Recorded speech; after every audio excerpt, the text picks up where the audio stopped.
कुल्लु आमिन व अंतुम बिखैर तक़ब्बलल्लाहु मिन्ना व मिनकुम सालिहुल अअमाल।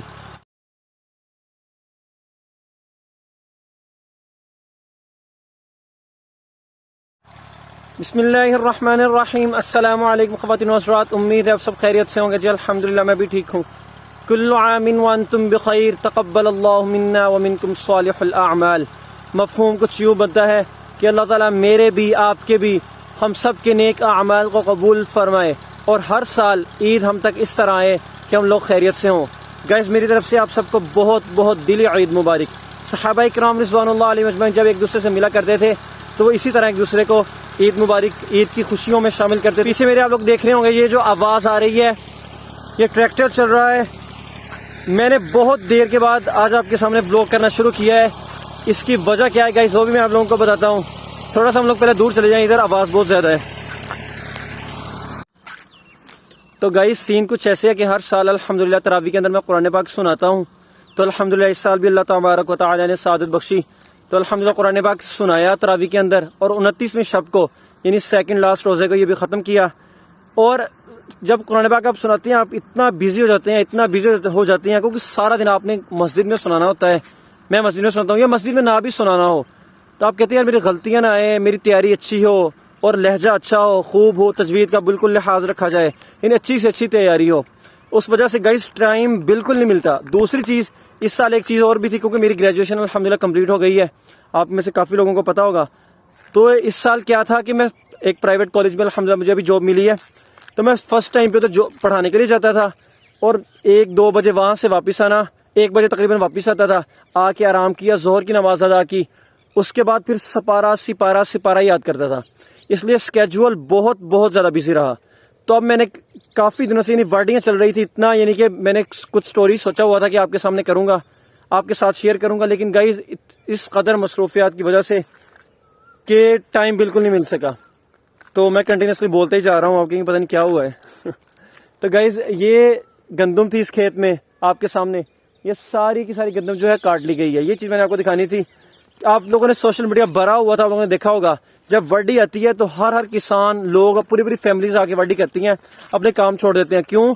क्योंकि उन्हें पता है कि अल्लाह ना करे किसी के साथ कोई मसला आ जाए, कोई मुश्किल आ जाए, तो एटलीस्ट बेशक पैसे कोई ना हो लेकिन एटलीस्ट घर में खाने के लिए कुछ हो। तो पूरी पूरी फैमिलीज आगे, इसका क्रेडिट किसान को बहुत ज़्यादा जाता है। अल्लाह ताला ने किसान को चुना है, अल्लाह ने किसानों के जरिए से ये काम लिया है। गरीब से गरीब भी 1 हफ्ता लगाता है, 10 दिन लगाता है, पूरी फैमिली अपने पूरे साल की गंदम जमा कर लेते हैं। इस साल भी 1 एकड़ पे आई थिंक 7 से 8 मन जो दाने हैं। एक बड़ी फैमिली जो है, बड़ी फैमिली 5 से 6 मन दानों में इनका गुजारा हो जाता है, एक अच्छी जो नॉर्मल। और जो बड़ी फैमिली है 12 से 14 मन, लेकिन अल्हम्दुलिल्लाह इतनी जमा करते हैं, आगे बेचते भी हैं फिर ये। तो ये किसान को बहुत बड़ा क्रेडिट जाता है। यहाँ पे सारी की सारी गंदम उगी हुई थी। मैंने आपके साथ यही कुछ चीज़ें शेयर करनी थी। बाद में क्या हो, जब बाढ़ी आती है फिर सारे के सारे यानी गंदम को ऊपर से काटा जाता है, काटे फिर परियां बांध दी जाती हैं। जब परियां बांध दी जाती हैं, अच्छा गंदम काटने के भी 3 तरीके हैं।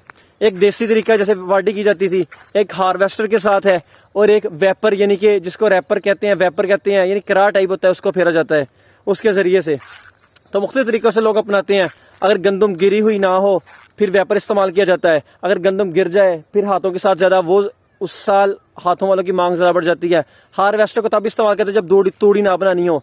जैसे जिन लोगों के पास जानवर है उन्होंने तूड़ी बनानी होती है, तो ये तूड़ी बनी हुई है। अच्छा, ये कैसे इसको किया है, जब आप मशीन उसी हिसाब से लगाई जाती है कि हम लोगों ने तूड़ी किधर रखनी है खेत के अंदर, ठीक है। तो उस हिसाब से मशीन को सेट करके फिर पूरी की पूरी खेत में परियां होती हैं, ठीक है।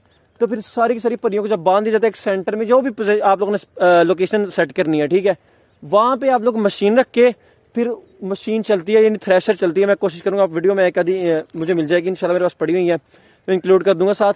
तो थ्रेशर के साथ फिर परियां उठा के उस जगह पे लाते हैं, फिर वो उठती रहती है।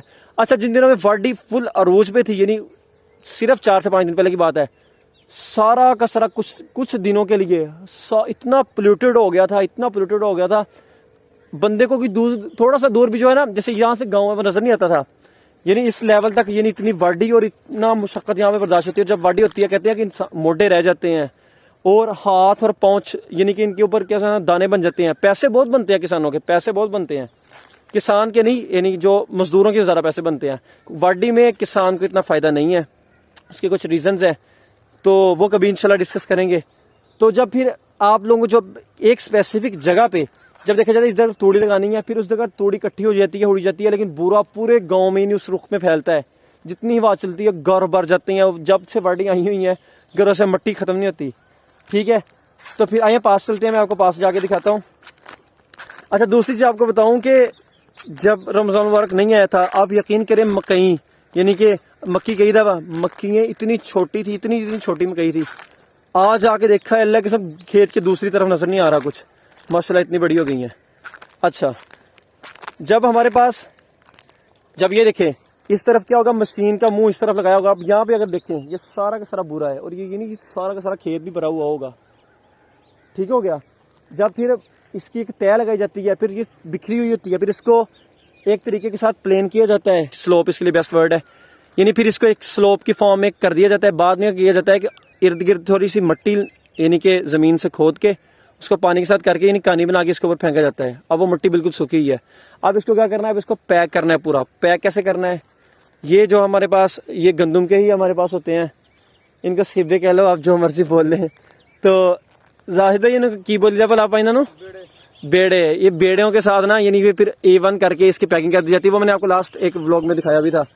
तो कुछ जगह पे ये बन भी गए हैं, तो आपको फिर दिखाऊंगा कैसे इसको, बल्कि वो सामने ये आप लोग देखें, ये देखें बिल्कुल पैक कर दी हुई है बेड़ों के साथ। अब जैसे मर्जी आंधी है, जो मर्जी हो, जितनी मर्जी बारिश हो, अंदर से गीली नहीं होगी। तो ये यानी कि फुल देसी तरीका है, उसको इस्तेमाल करके तो बड़ा हैवी सीन हो जाता है। ये आजकल के सीन थे, ये आजकल का सीन है। और ईद गांव में कैसे होती है आपको पता है कि ईद 100 के बंदा गुजारता है। रमजान मुबारक में बड़ी मशक्कत की थी। तो बाकी अल्हम्दुलिल्लाह का शुक्र है। हाँ, बारिश के लिए गाइस लाजमी दुआ करें, क्योंकि मकई का जो सीज़न है अब अरूज पे है, तो बारिश बिल्कुल नहीं हो रही। तो अब किसानों को इस तरह ही है ना, किन्नी बारी पानी लाना पै रहा वा। हाँ, 2-2 दफ़ा पानी लगाना पड़ रहा है, क्योंकि आपको गवर्नमेंट की तरफ से तो एक दफ़ा ही इजाज़त होती है वीक में लगाने की, नहीं जो आपकी बारियाँ लगी हुई हैं। तो अब ट्यूबवेल डीजल इतना महंगा है, गवर्नमेंट ने भी थोड़ा पानी ट्यूबवेल पाना। हाँ, यानी जिस दिन गवर्नमेंट की बारी उस दिन भी, जब मकई का सीजन आता है उस टाइम ट्यूबवेल बेइंतहा चलता है। तो गाइस दुआ करें लाजमी तौर पे कि अल्लाह ताला रहमत की बारिश नाजिल फरमाए। आई होप गाइस आपको ये छोटी मोटी बातें पसंद आई होगी। खुश रहिए, आबाद रखिए, अल्लाह हाफिज़, अस्सलाम वालेकुम। ये देखें जी गाइस, इसके अंदर तूड़ी पैक कर दी गई है। जो कौन टाइम आपको नजर आ रहे हैं, इसको मूसल कहते हैं, मूसल। और बेड़ा लगा के गंदम का, तो उसके ऊपर जो है ना इसको बांध दिया जाता है। तो आई होप गाइस आपको थोड़ा बहुत पता चला।